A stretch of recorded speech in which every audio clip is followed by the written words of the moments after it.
Baik, selamat bertemu kembali di mata kuliah Mekanisasi Pertanian.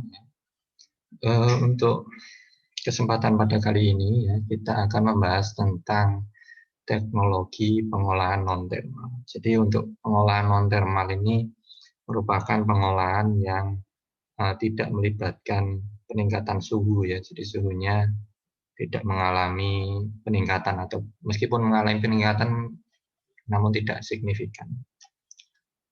Baik, eh, proses thermal ya, jadi yang biasa kita lakukan itu adalah proses yang melibatkan energi yang tinggi ya, karena eh, dengan pemanasan ya, proses thermal ini maksudnya dengan pemanasan, baik itu contohnya ya sterilisasi, pasteurisasi dan sebagainya. Nah ini mengakibatkan penurunan kualitas ya, misalnya vitaminnya banyak yang hilang karena vitamin ini sensitif terhadap panas ya, sensitif terhadap kenaikan suhu temperatur. Nah, aroma, rasa, nutrisi dan lain-lain ini ada sebagian yang mengalami degradasi. Nah, cara untuk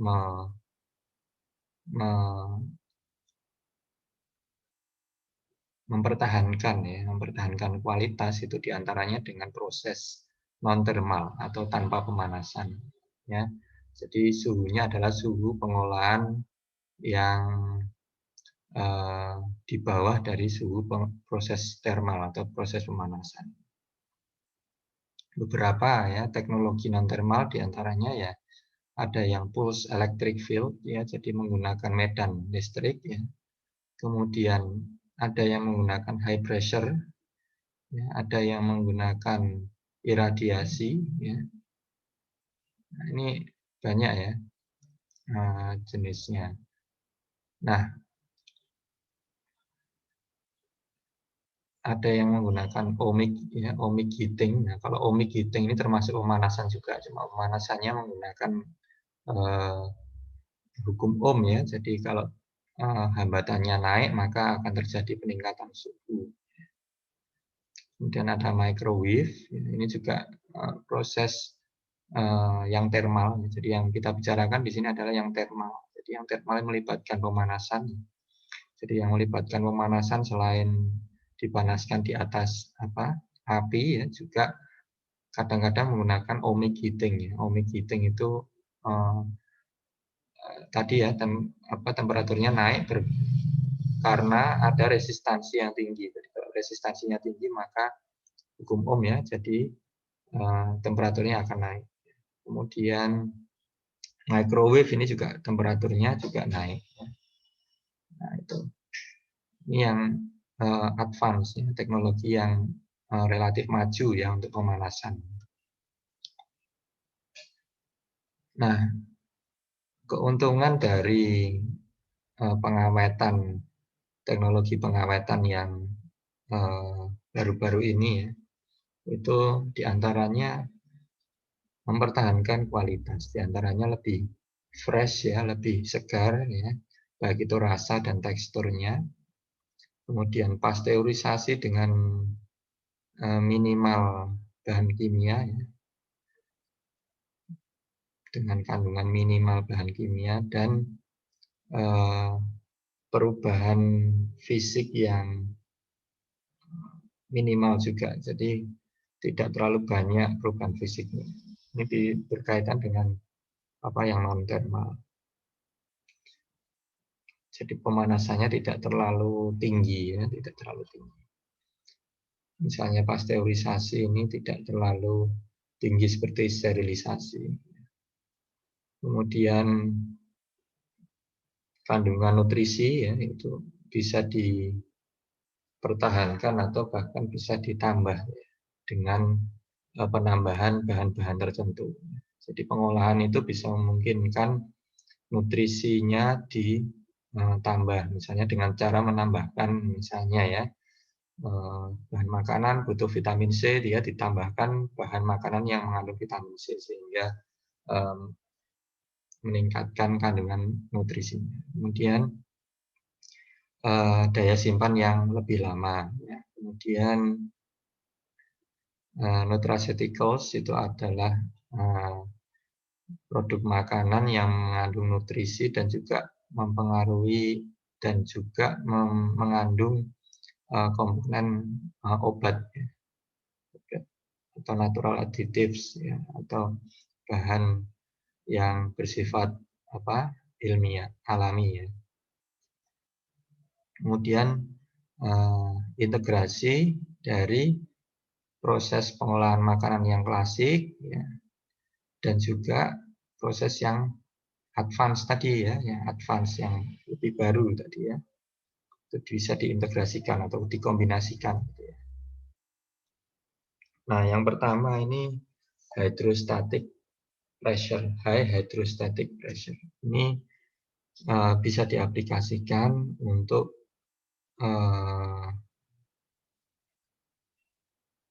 pertama untuk meningkatkan tekanan ya. Jadi kalau tekanan ini dinaikkan ya, high hydrostatic pressure. Jadi tekanan ini dinaikkan, maka ini dapat menjadi cara untuk meningkatkan umur simpannya ya, meningkatkan umur simpannya.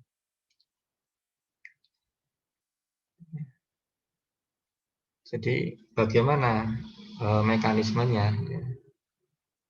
Jadi mekanismenya pada tekanan 300 sampai 800 megapascal untuk beberapa saat ya, tidak sampai dalam beberapa detik ataupun menit.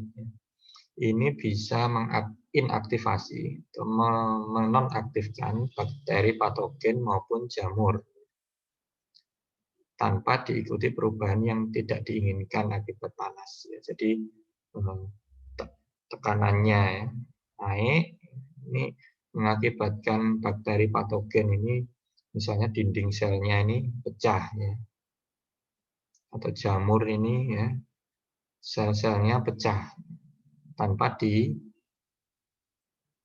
dengan kenaikan suhu.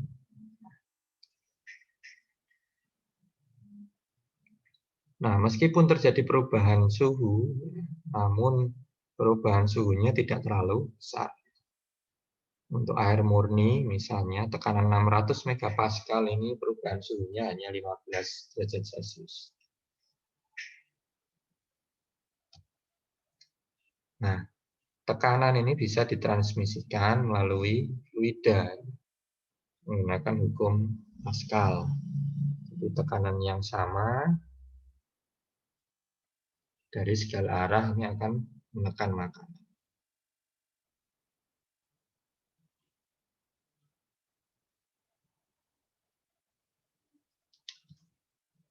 Kemudian tidak tergantung pada bentuk dan ukuran makanan. Karena ini fluida ya, jadi fluida ini ukurannya akan menyesuaikan bentuk dan ukuran bahan makanan. Kemudian tidak tergantung waktu. Waktu yang dibutuhkan untuk tekanan mencapai pada bagian tengah ini sangat singkat. Jadi cepat ya, cepat sekali. Kemudian pengaruh tekanan ini terhadap inaktivasi bakteri ini tergantung waktu. Jadi waktu yang diperlukan untuk menginaktivasi bakteri ini ya perlu studi ya, perlu studi. Ini prinsipnya ya, mekanisme kerjanya. Jadi misalnya di tengah-tengah itu ada makanan, ya. Kemudian pressure medianya ini misalnya air, ya. Yang di tengah-tengah itu adalah produk yang akan diproses melalui HPP, ya. Jadi ini HHP, bukan HPP, HHP, high hydrostatic pressure. Hydro itu air, ya. Statik itu statis, ya, bersifat statis dengan tekanan high hydrostatic pressure, HHP. Nah, dengan adanya piston ya, di bawah ini misalnya ada piston ya, misalnya ini ditekan ya, ditekan ke atas, maka akan terjadi tekanan yang diinginkan untuk mencapai tekanan dan waktu yang cukup untuk menginaktivasi bakteri atau jamur. Nah, high pressure ini tadi ya mengakibatkan kerusakan membran sel. Jadi akan ada membran sel yang rusak, baik itu bakteri maupun jamur ya, atau mikroorganisme patogen yang lain. Mengakibatkan apa? Kalau membrannya rusak, mengakibatkan kematian sel. Nah, HHP ini juga dapat menginaktivasi enzim karena tekanan akan merusak sisi aktif enzim. Jadi enzim ini dia tidak ikut bereaksi, tetapi dia hanya sebagai media untuk mempermudah reaksi. Sehingga metabolisme karena adanya enzim ini menjadi terhambat, sehingga metabolismenya tidak berjalan sebagaimana mestinya, sehingga lebih awet. Nah, kadang-kadang ini tidak mencukupi untuk menginaktivasi enzim, sehingga sering dikombinasikan dengan perlakuan yang lain. Ini contoh untuk mesin pengolahan teknologi tekanan tinggi. Misalnya ini untuk produk jus ya, produk jus ini dimasukkan kemudian ditekan dengan tekanan yang tinggi.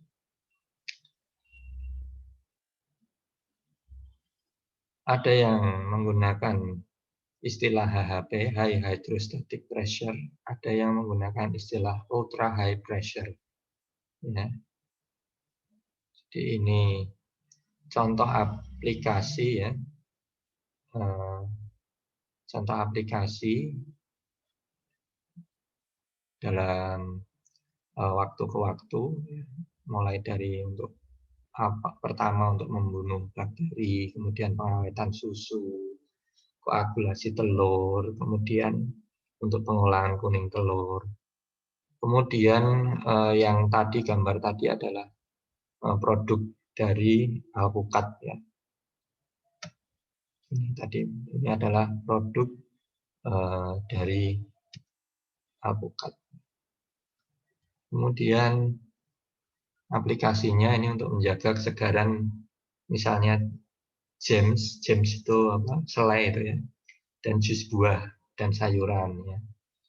Inaktivasi enzim PPO ya, polyphenol oksidase. Ini yang mengakibatkan enzim ini misalnya adik-adik mengiris apel, adik-adik biarkan ya, nanti akan berubah menjadi kecoklatan, atau pisang ya, dibiarkan ini buahnya menjadi kecoklatan. Itu karena reaksi oksidasi dengan oksigen. Nah, yang berperan itu enzim PPO ini. Kalau enzimnya diinaktivasi, maka warnanya akan tetap segar. Kemudian inaktivasi spora ya, seperti Clostridium, Bacillus dan sebagainya. Ini produk-produk yang mengandung bakteri jamur ya, kalau ini spora jamur, ini juga bisa inaktif ya, sporanya. Produk-produk pembekuan dan towing cepat ini juga bisa diaplikasikan. Inaktivasi salmonella, ini untuk bakteri salmonella, listeria. Ini kalau salmonella macam-macam, diantaranya ada salmonella typhosa, ini penyebab penyakit tipes, bisa diinaktivasi. Kemudian memperbaiki sifat koagulasi susu ya. Jadi untuk retensi kelembaban keju. Jadi kadang-kadang susu kalau dibiarkan ini akan ada lapisan yang mengental. Nah, itu bisa dibuat homogen ya, dengan proses tersebut ya, proses HHP atau UHP. Kemudian memungkinkan sintesa bahan organik baru.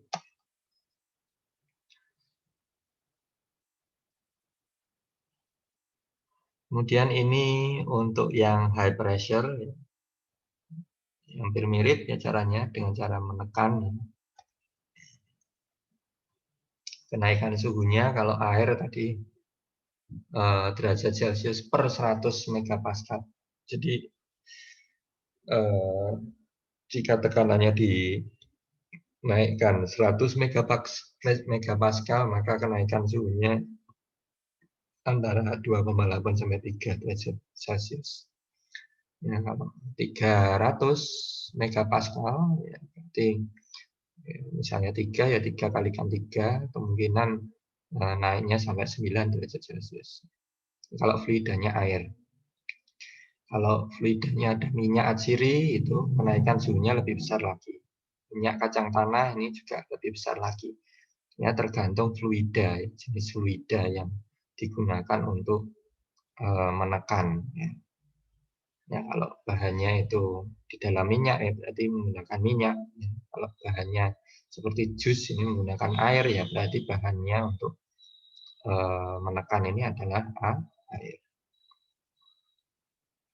Nah, tekanan 300 itu penurunan volumenya hingga 10%. Kalau ditekan itu pasti volumenya akan berkurang, ya, volumenya 10%.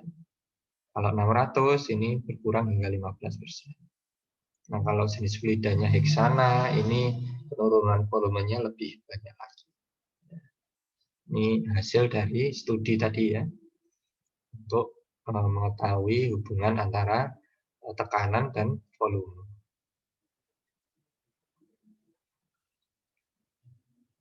Nah, ini penggunaan hot isostatic press, ada yang cold isostatic press. Jadi ini sistem untuk beberapa industri yang menggunakan proses high pressure, kemudian ada high pressure food processing system, ada high temperature high pressure lithospheric testing system. Ya. Jadi ini contoh mesin high pressure yang digunakan di Jepang. Ini adalah diagramnya alur proses untuk high pressure. Kalau HPP itu berarti high pressure processing, ya. High pressure processing. Jadi material mentah, kemudian di preliminary ini proses awal ya, kemudian sealing, filling dan sealing, kemudian diproses menggunakan high pressure, kemudian dikeringkan, packaging, kemudian dilanjutkan ke berikutnya. Nah, ini ruang tekanan tingginya, diameternya ini tabung ya 1,7 meter, panjangnya 4 meter, maksimal 1000 atm, volumenya maksimal 9000 liter. Ya, untuk industri ini ya. Kemudian ini aplikasi komersialnya ya. Di antaranya ada pengolahan jus jeruk, ini untuk high pressure processing ini sampai 400 megapascal, daya simpannya bisa sampai 6 sampai 16 hari dengan suhu dingin. Ini lebih lama dari penggunaan thermal processing. Kemudian di Spain, ya, Spanyol, ya, ini menggunakan HPP juga, produknya misalnya olahan daging. Ini daya simpannya bisa sampai 60 hari. Ya, kemudian di USA ini ada oyster, salmon, yogurt, jus, buah-buahan, daya simpannya ini bisa sampai 60 hari. Jepang juga sudah menggunakan HPP. Kemudian Meksiko. Ini Indonesia juga saya kira sudah banyak juga yang menggunakan HPP, diantaranya seperti jus, buah-buahan, susu, dan sebagainya ya. Ini juga menggunakan HPP juga, high pressure processing. Kemudian ESL. ini metode untuk segmentasi pemasaran ya. Nah, ini adalah food safety profile. Jadi ini yang low, ini yang high. Jadi ini yang tingkat sterilnya semakin baik ya. Artinya kandungan spora, jamur, kemudian kandungan bakteri ya. Ini semakin ke kanan, ini artinya semakin baik ya tingkat keamanan pangannya. Kemudian yang ini ke atas semakin value creation, atau ini maksudnya teknologi yang digunakan ya untuk memproduksi ini semakin tinggi ya teknologinya.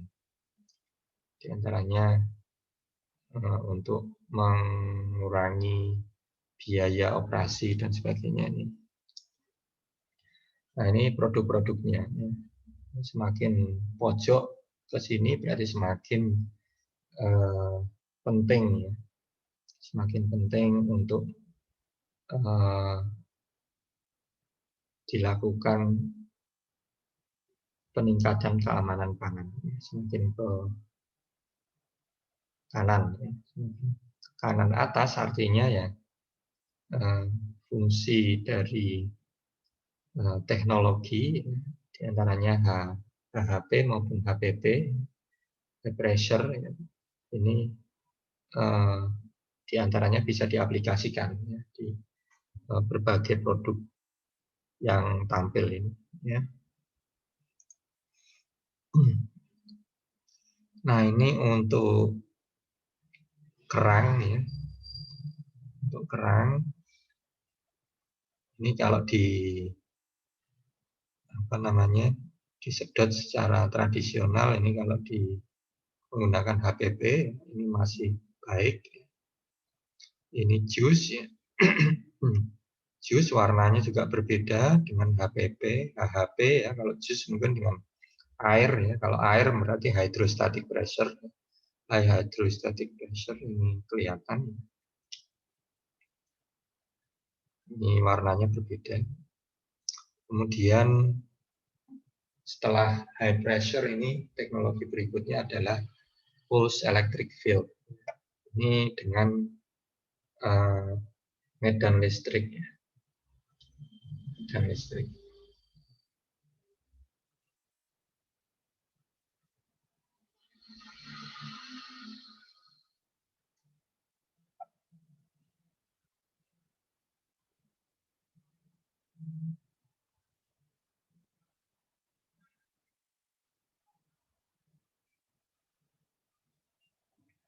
Kemudian bagaimana cara kerjanya? Pulse electric field, jadi medan listrik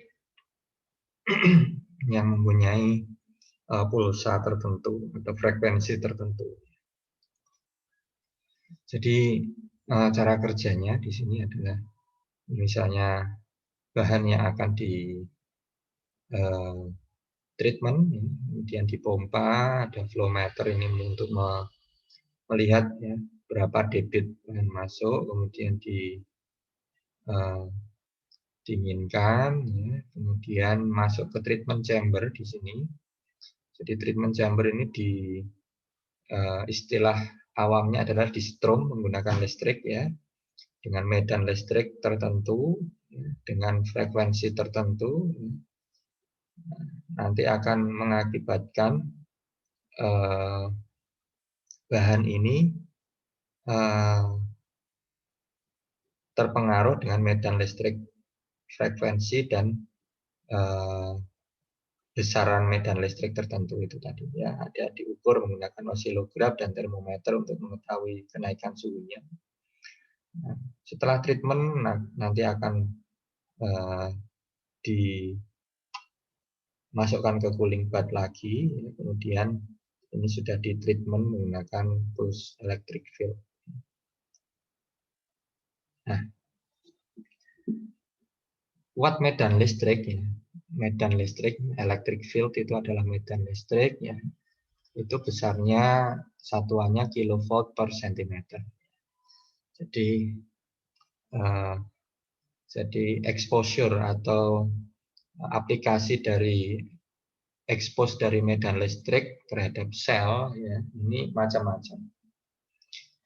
Dengan medan listrik misalnya antara 0,5 sampai 1,5 kilovolt per centimeter ya, ini bisa mengakibatkan stres ya. Stres. Kemudian ini terjadi improvement of mass transfer. Jadi ini jumlah energinya ya 0,5 sampai 5 kilojoule per kilogram. Ini 1 sampai 20 kilojoule per kilogram. Ini akan terjadi mass transfer. Ini kenapa? Karena ada sel yang pecah di sini. Ada sel yang pecah terjadi mass transfer itu terjadi. Jadi isi selnya itu keluar. Isi selnya keluar, pecah ya, dinding selnya pecah. Sehingga terjadi microbial inactivation. Jadi ada mikroorganisme yang menjadi inaktif atau tidak aktif lagi. Ya. Ini dengan medan listrik yang berkisar antara 15 sampai 40 kilovolt per centimeter. Nah, ini energi yang digunakan. Nah, kalau diperbesar seperti ini ya, ini akibatnya mikroba-mikroba, jamur dan sebagainya, spora jamur dan bakteri ini juga akan pecah dindingnya dan mati. Ini sludge disintegration ya. Jadi kalau medan listriknya sekitar 10 sampai 20 kilovolt per cm atau energinya sekitar 50 sampai 200 kilojoule per kilogram, ini terjadi disintegrasi. Jadi ini hubungan antara voltase ini hubungan sebanding ya dengan energinya. Kalau dilihat ini sebanding hubungan pengaruh medan listrik dan akibat yang ditimbulkan dari aplikasi medan listrik. Mulai dari yang ringan ini sampai yang tinggi ya, intensitasnya tinggi. Ini penelitian dari TOEFL 2006. Jadi ini pengaruh aplikasi PEF, pulse electric fields. Nah, jadi awalnya ya akan terbentuk misalnya air ya di sini akan terbentuk air ini akan terjadi mass transfer ini akan terjadi masuk ya ke dinding-dinding sel. Air masuk ya terjadi pertukaran massa. Air masuk kemudian ini belum pecah ya. Ketika air masuk terlalu besar, ya, terlalu banyak, ini akibatnya dinding selnya akan melembung, ya, membesar, kemudian pecah. Pecah akibatnya isi selnya keluar atau sel lisis atau kerusakan sel. Ya, rusak, kemudian membran rupture atau inaktivasi sel. Terutama ini untuk sel-sel yang bersifat patogen atau merugikan. Nah, model treatmentnya ini ada dua sistem. Yang pertama batch, yang kedua continuous. Batch itu artinya sekali jalan ya, sekali jalan. Misalnya dimasukkan ke dalam tabung, kemudian di treatment menggunakan PEF. Setelah treatment selesai, baru tabung tersebut dibuka. Ya, kemudian hasilnya dilanjutkan ke bagian berikutnya. Kalau continuous, maka ini hasilnya secara kontinu atau terus-menerus. Jadi ada bahan masuk, diaplikasikan PEF, kemudian bahan keluar, ada debit tertentu. Kalau batch system, volumenya tetap, ya ada volume tertentu, waktunya tertentu. Kalau continuous, ya debitnya yang konstan. Nah, ini tipe-tipenya ada parallel plate, ada coil chambers. Kemudian kalau yang continuous ada co-filled, paralel, koaksial, Ada banyak jenis model treatmentnya. Nah, desain generator pulsanya bagaimana, medan listrik yang dihasilkan ya, itu seperti ini ya. Jadi ada kapasitornya, ada resistornya, kemudian ada power supply-nya, kemudian ini medan listrik yang dengan medan listrik tertentu tadi ya, medan listriknya berapa kilovolt per centimeter tadi diaplikasikan ke treatment chamber. Kalau continuous berarti ya nanti ada bahan masuk melalui chamber ini, kemudian bahan keluar lagi. Nah, kalau batch ya berarti bahan masuk, treatment jalan, bahan keluar. Kalau continuous tidak. Kalau continuous treatment jalan, bahan masuk, dan keluar ini terus menerus. Nah, ini contoh aplikasi treatment tegangan ya. Medan listrik ini tegangannya dinaikkan, kemudian turun. Ini waktunya 80 mikrosecond. Dalam waktu 80 mikrosecond. Nah, ini contoh yang foot in, foot out ya. Ini yang elektrodenya di sini, ini insulasi. Jadi masuk ke sini nanti ini melalui chamber ini tampak depannya, ini tampak atasnya ya. Atasnya seperti ini. Jadi melalui ini ya, melalui alur ini, skema ini, bahannya, produknya masuk, kemudian ke luar lewat sini. Nah, bagaimana sensitivitas terhadap aplikasi dari PF? Nah, untuk parasit seperti yeast, molds, ya, jamur-jamur, bakteria ya, ini gram positif, gram negatif ini bagaimana? Ya. Sensitivitinya ya, untuk parasit, kemudian yeast and molds ini untuk gram negatif, gram positif. Jadi yang paling sensitif itu adalah parasit, ini cepat mati ya. Ini agak sulit, ini lebih agak sulit. Nah, ini yang paling sulit. Di efektivitasnya ini yang paling banyak, ini agak sedikit berkurang, ini sedikit berkurang lagi. Nah, ini yang sangat berkurang efektivitasnya ya. Berkurang. Ini sulit membunuhnya yang gram positif ya.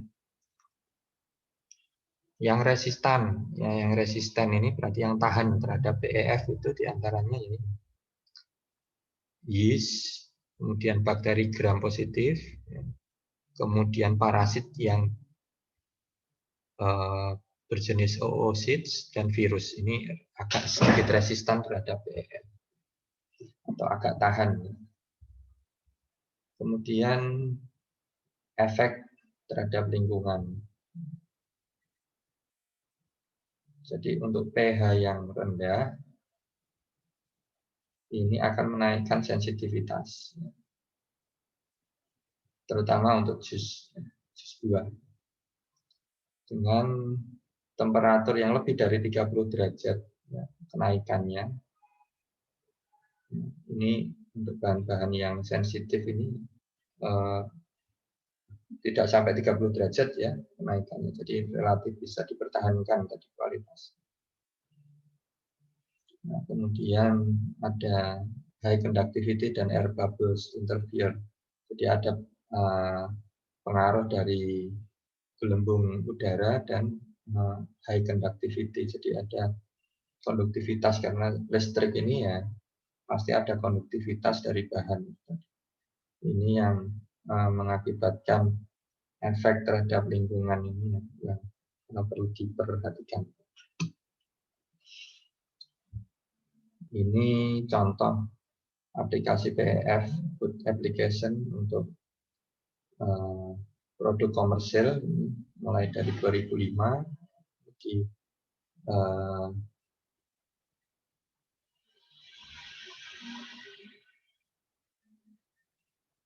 di sebuah pilot plant system. Kemudian Ini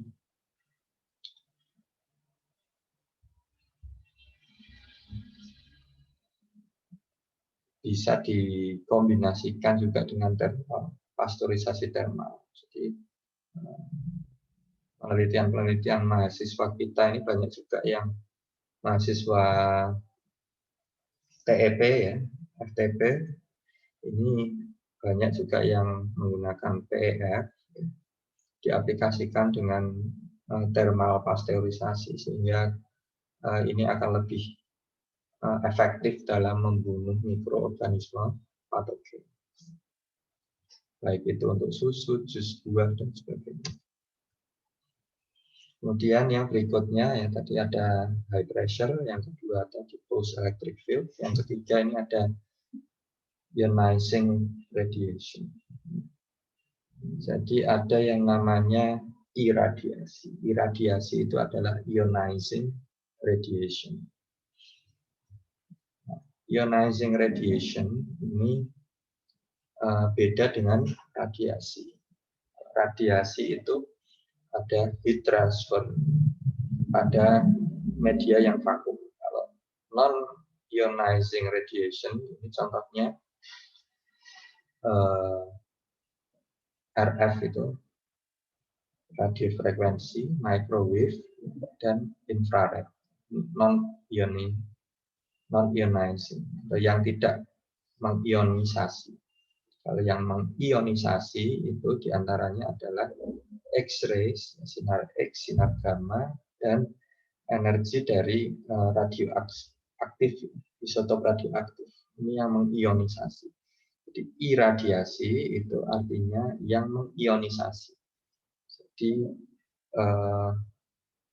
beda ya. Jadi yang mengionisasi ini diantaranya adalah sinar-sinar X, gamma, dan radioaktif. Kalau yang non-ionisasi itu microwave, infrared. Ini yang non-ionisasi.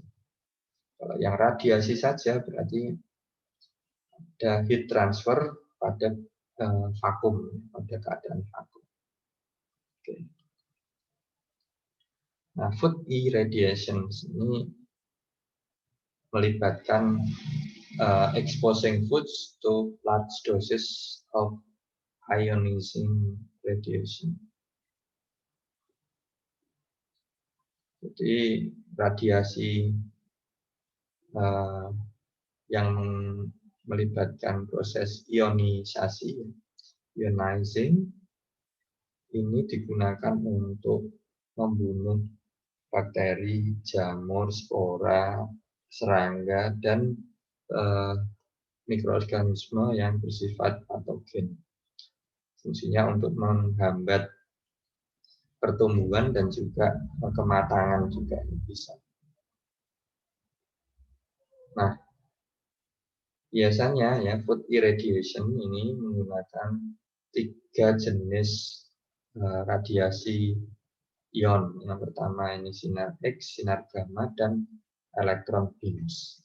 Jadi ada 3 jenis radiasi yang irradiasi ya, ionizing radiation. Itu ya, sinar X, sinar gamma, dan electron beams. Nah, ini berita ya dari Badan POM. Ini berkaitan dengan pangan irradiasi untuk sebagai alternatif untuk mensterilkan ya dari mikroorganisme patogen. Jadi iradiasi pangan ini metode penyinaran menggunakan sinar tadi ya, sinar-sinar yang dapat mengionisasi, itu digunakan untuk mencegah terjadinya pembusukan dan kerusakan pangan, serta membebaskan dari patogen, mikroorganisme patogen. Ini beberapa negara ini sudah menyetujui ya untuk iradiasi pangan. Cuma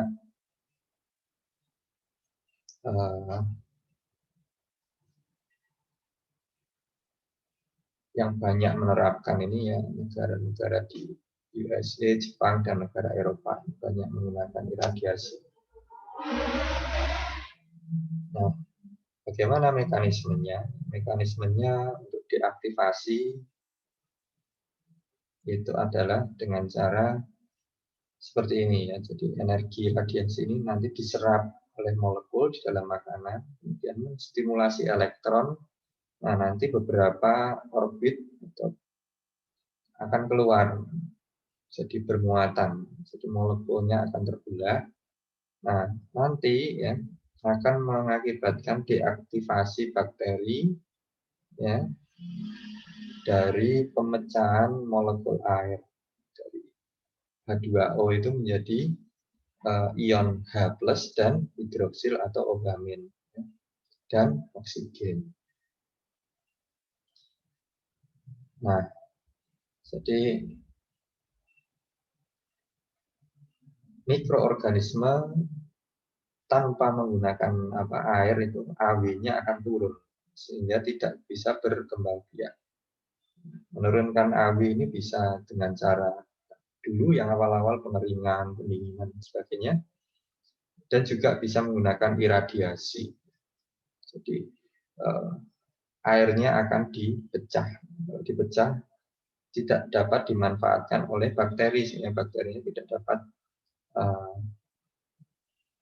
berkembang biak, gitu ya. Kemudian jumlah energinya itu dosis disebut dosis iradiasi itu bisa disebut dengan satuan Gray. 1 Gray itu sama dengan 1 Joule per kilogram. Nah, sumber radiasi yang sering kita dengar itu adalah dari sinar X, sinar gamma. Sinar gamma itu dari radio nuklida. Ini biasanya yang punya radiasi ini di Indonesia, diantaranya di Puspitek Serpong itu yang ada. Kemudian di Bandung juga ada. Ya. Sinar X ini juga yang dihasilkan dari mesin. Sinar X ini untuk ronsen dihasilkan dari sumber yang dioperasikan pada energi di bawah 5 mega elektron volt. Untuk elektron yang digunakan ini bersumber dari mesin yang dioperasikan dengan energi di bawah 10 mega elektron volt. Ini sumber radiasi yang digunakan. Oke, ini dosisnya ya. Jadi kurang dari 1 kilogram. 1 kilogram itu ya sama dengan berapa tadi? 1 Gray 1 Joule per kilogram. Kalau 1 kilogram berarti 1000 Joule per kilogram energinya. Ini misalnya untuk menggambar pertunasan itu nilainya segini 0,05 sampai 0,15. Disinfektan juga sama. Kemudian untuk menunda proses fisiologis misalnya menunda pematangan ini juga agak lebih besar sedikit ya, 0,25 sama 1 kilogram. Dosis rendah. Yang dosis medium ini untuk memperpanjang masa simpan. Ada ikan, stroberi, jamur, buah-buahan, sayur dan sebagainya. Untuk eliminasi mikroba yang pembusuk atau patogen nilainya 1 sampai 7 kilogram. Ini untuk yang lain ya, misalnya untuk memperbaiki teknologi pangan, ini maksudnya untuk mengurangi waktu memasak misalnya, ini bisa diaplikasikan antara 2 sampai 7 kg. Ini yang dosis tinggi, ini untuk sterilisasi. Jadi untuk daging, seafood dan sebagainya yang steril, harus steril tanpa ada mikroorganisme patogen itu lebih tinggi ya, lebih dari 10 kg. Biasanya 30 sampai 50 atau 10 sampai 50 kg.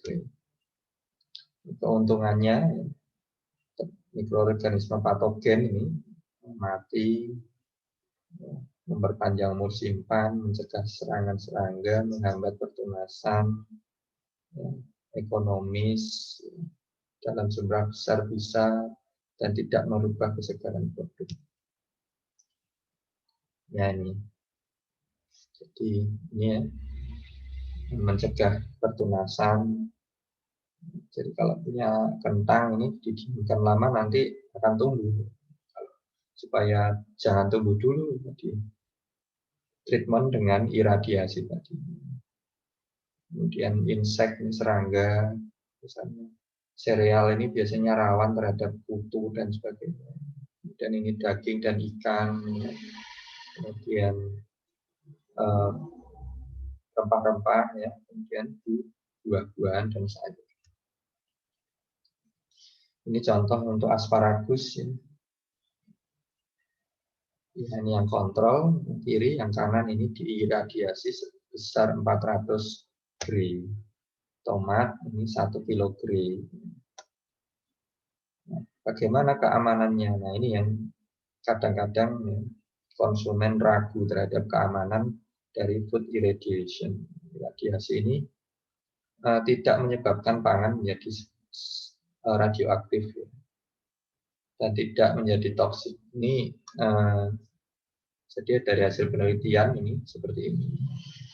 Kemudian konsumsi pangan iradiasi ini tidak menyebabkan terjadinya perkembangan kromosom yang tidak normal. Ini khawatir kalau diiradiasi akan terjadi mutasi dan sebagainya ya, terhadap sel-sel. Ini tidak mempengaruhi sel konsumennya, jadi hanya mempengaruhi sel-sel yang ada di dalam bahan pangan saja. Kemudian perubahan kimia yang terjadi terhadap pangan iradiasi, misalnya ini ya, pembentukan produk radiolitik adalah produk yang juga terbentuk karena proses pemanasan seperti glukosa asam format dan sebagainya. Ini tidak ditemukan bahaya yang ditimbulkan dan tidak menimbulkan proses pembentukan radikal bebas iradiasi ini untuk keamanan pangan.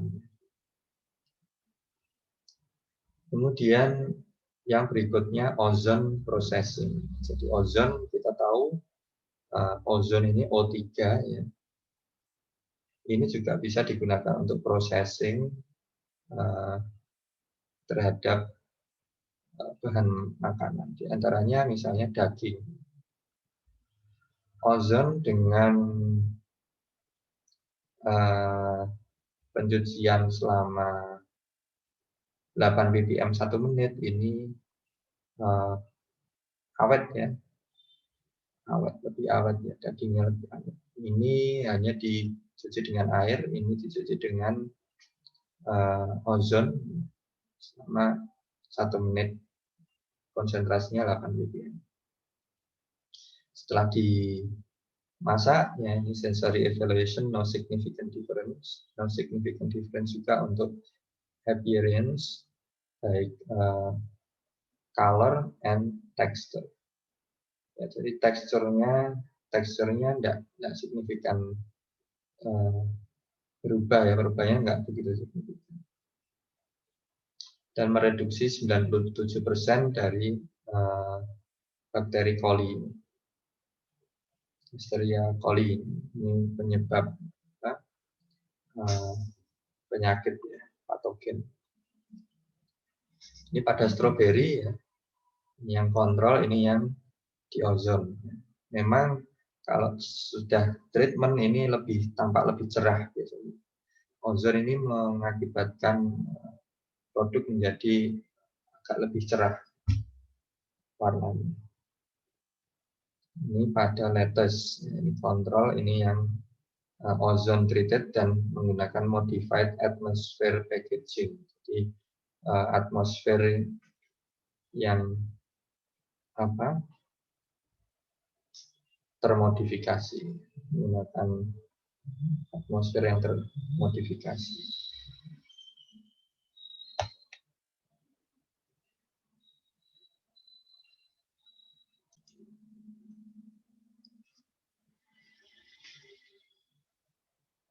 Nah, ini pengembangan teknologi thermal baru dan non-thermal. Ini diantaranya kriteria untuk kesuksesan ini diantaranya ya ini safety tadi, keamanan pangan ya, keamanan pangannya terhadap bakteri atau mikroba yang patogen. Kemudian sensory acceptance ini pengaruh terhadap sensori, misalnya tekstur, bau, rasa dan sebagainya ya. Kemudian stabilitas dari baik itu chemical maupun biochemical, kandungan nutrisi dan sebagainya.